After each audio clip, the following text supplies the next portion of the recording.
Hello and welcome to AI for Developers. I'm Chaitanya talking bot. Today's lesson is titled Building a Simple Generative Image System. From Concept to Code. Imagine a magic box that can create things from scratch. Like paintings or photos. That's generative AI. We'll use code to build a simplified version of this box. Focusing on generating simple images. Think of it like teaching a computer to draw. Our magic box needs two things: data, like lots of example images, and a model, a set of instructions. The model learns from the data, kind of like how you learn to draw by copying examples. We'll use pre-trained models to keep it simple.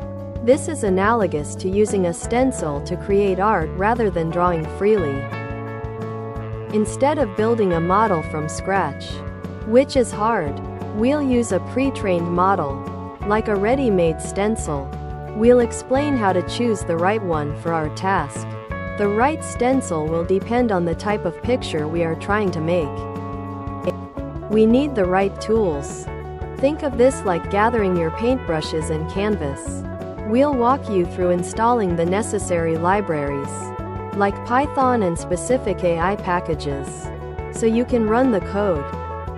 Let's write some Python code to use our pre-trained model. Don't worry, it's simpler than it sounds. We'll use simple commands to tell the model what kind of image to generate. Time to run our code and see some amazing images created by our AI. We'll explore different parameters to control the image generation, which is like adjusting the size or colors in your drawings. Now that we've created some images, let's think about ways to make the system better.